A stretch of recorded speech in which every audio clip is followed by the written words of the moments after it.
Assalamualaikum warahmatullahi wabarakatuh. Nama saya Ani Kurnia dari kelas 2A. Hari ini saya akan mempresentasikan bab 12 yaitu Knowledge Management atau manajemen pengetahuan yang saya ambil dari buku A Handbooks of Human Resource Management Practice. Manajemen pengetahuan. 1. Konsep dasar manajemen pengetahuan. 2. Konsep pengetahuan. 3. Jenis pengetahuan. 4. Tujuan dan pentingnya manajemen pengetahuan. 5. Pendekatan-pendekatan terhadap manajemen pengetahuan. 6. Isu-isu manajemen pengetahuan, serta terakhir kontribusi SDM terhadap manajemen pengetahuan. Manajemen pengetahuan merupakan suatu langkah-langkah sistematis dalam mengelola aset intelektual, pengetahuan, dan berbagai informasi dari individu, perorangan atau personal, dan organisasi untuk menciptakan keunggulan dalam bersaing dan memaksimumkan nilai tambah serta inovasi. Pengetahuan merupakan kenyataan, perasaan, atau pengalaman tentang apa yang diketahui seseorang atau kelompok. Pengetahuan diantaranya bisa berupa praktek, konseptual, filosofis. Jenis-jenis pengetahuan, yang pertama pengetahuan eksplisit, yaitu bentuk laporan-laporan aktivitas, catatan rapat, memoranda, prosedur, konferensi, dokumen atau database lain, audio dan video recording, serta presentasi multimedia. Selanjutnya, pengetahuan tacit, yang merupakan pengalaman emosi nilai-nilai. Tujuan dan pentingnya manajemen pengetahuan atau knowledge management yaitu untuk menghemat waktu dan biaya, untuk meningkatkan aset pengetahuan, meningkatkan kemampuan beradaptasi, serta meningkatkan produktivitas.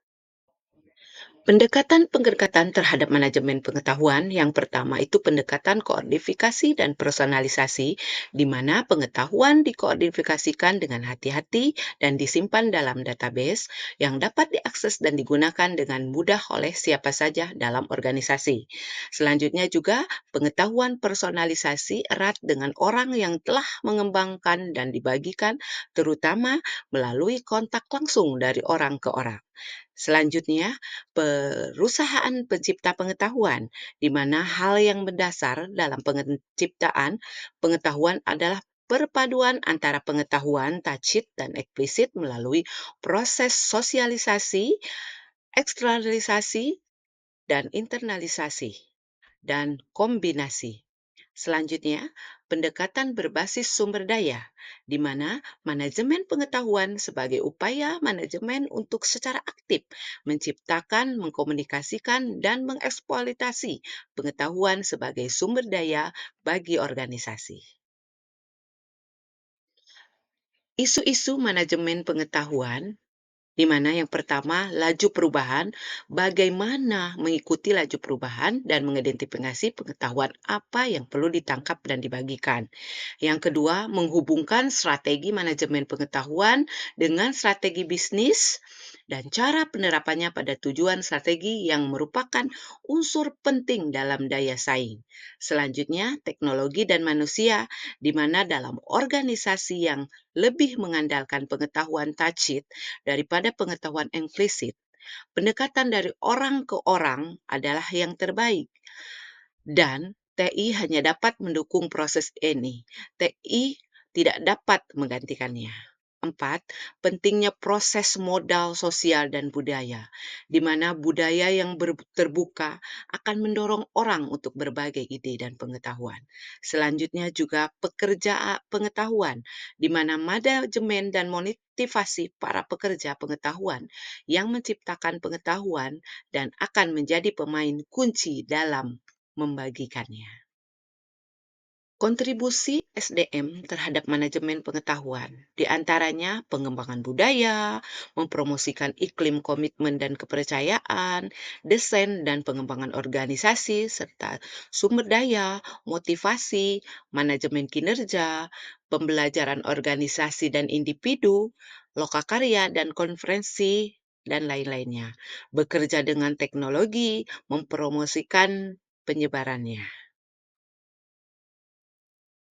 Jadi, dapat saya simpulkan dari bab 12 ini mengenai knowledge management atau manajemen pengetahuan, di mana secara umum manajemen pengetahuan atau knowledge management dapat kita pahami sebagai suatu langkah-langkah sistematis dalam mengelola aset intelektual atau pengetahuan dan berbagai informasi dari individu atau perorangan dan organisasi untuk menciptakan keunggulan dalam bersaing dan memaksimalkan nilai tambah serta inovasi. Tidak dibatasi pada perangkat teknologi hardware dan software, tetapi memfokuskan pada implementasi pengembangan kompetensi dan pengetahuan para pekerjanya, sehingga mereka bisa berinovasi. Menurut Blackclair, tahun 1995 mencatat bahwa pengetahuan memiliki banyak segi dan kompleks, baik yang bersifat nyata maupun abstrak, implisit maupun eksplisit, terdistribusi maupun individual, fisik maupun mental, berkembang maupun statis, verbal maupun terkodekan. Pengetahuan terbagi menjadi dua, yaitu pengetahuan eksplisit dan pengetahuan tacit.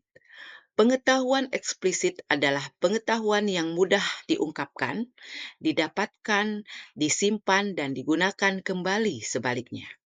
Pengetahuan tacit sangat bersifat pribadi dan ada kepada orang, misalnya pengalaman emosi, nilai, dan pemahaman.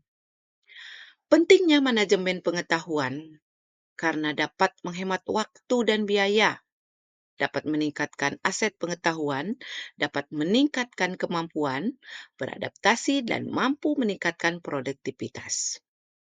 Pendekatan pada manajemen pengetahuan ini yaitu pendekatan kodifikasi dan personalisasi, perusahaan penciptaan pengetahuan, pendekatan berbasis sumber daya, serta isu-isu yang terjadi dalam manajemen pengetahuan antara lain isu-isu laju perubahan, cara menghubungkan strategi manajemen pengetahuan dengan strategi bisnis, penggunaan teknologi dengan manusia, pentingnya proses, modal sosial dan budaya, serta adanya pekerja pengetahuan.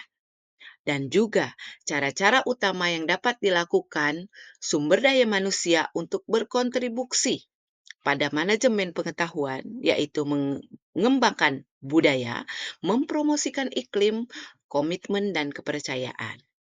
Desain dan pengembangan organisasi, sumber daya, motivasi, manajemen kinerja, pembelajaran organisasi dan individu, lokakarya, dan kompresi, dan lain-lain, bekerja dengan teknologi mempromosikan penyebabnya.